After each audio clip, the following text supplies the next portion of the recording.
بعد میگن که امکانیت باشد برای پیشروی تاجیکستان یک دو سخن میکرده. چه امکانیت ها دارد در تاجیکستان برای پیشرفت اقتصادیات و نیکو احوالی مردم؟ فقط یک کار کردن لازم است.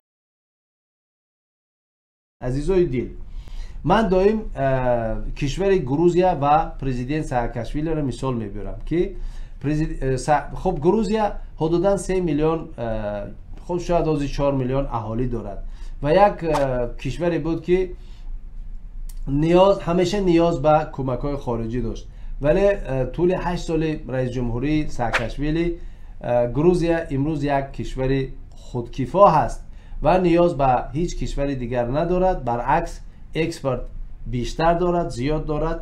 برای پیشرفت کشور من به شما با مسئولیت تمام میگویم که تاجیکستان حدود 200 نامگوی تبلیغ مندلیف دارد. به خدا قسم. ببینید من یک حرفی را میزنم که شاید قبلا زده باشم ولی باز تکرار میکنم. یک دوست امریکایی من که جغرافیا شناس بود، یعنی گیوگرافیا میشناخت، یعنی زیر زمین میدونست چی گپ است و سالهای 2000 برای من چنین حرفی زد که تاجیکستان به آن اندازه کشور ثروتمند است که امکانیت دارد همین 10 میلیون آدم، 10 میلیون نفر کار نکنند، مدل آخر بنز سوار شوند، یعنی که پسلید مدل مرسدس بنز سوار شوند و خورده چریده گردن. یعنی این امکانیت کشور ما دارد. تمام ثروت‌های زیرزمینی در کشور ما وجود دارد. فقط چی؟ فقط ایره چی؟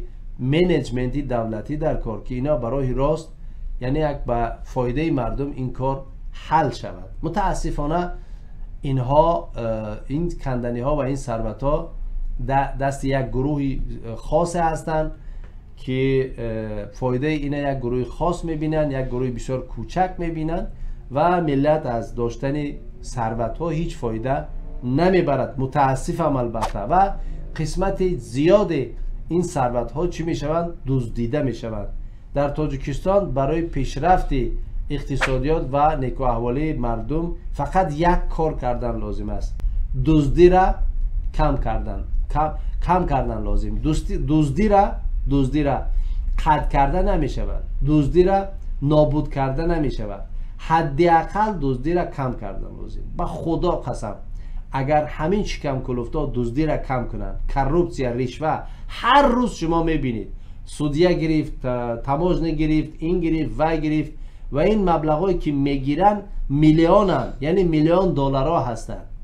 اگر همینا این چیزا است که مثلا خود آژانسی کروپسیا یا اینکه کمیته امنیت ملی یا اینکه خب دیگر پروکراتور میقپند، دستگیر میکنند، ولی میلیون ها دیگه کارهای هستند که پوشیدن، یعنی نه کمیته امنیت، نه آژانسی، نه پروکراتور از اونا خبر ندارند.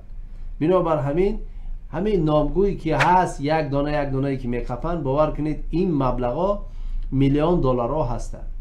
اگر دزدی نشود این کشور یک کشور بسیار پیشرفته می شود تاجیکستان.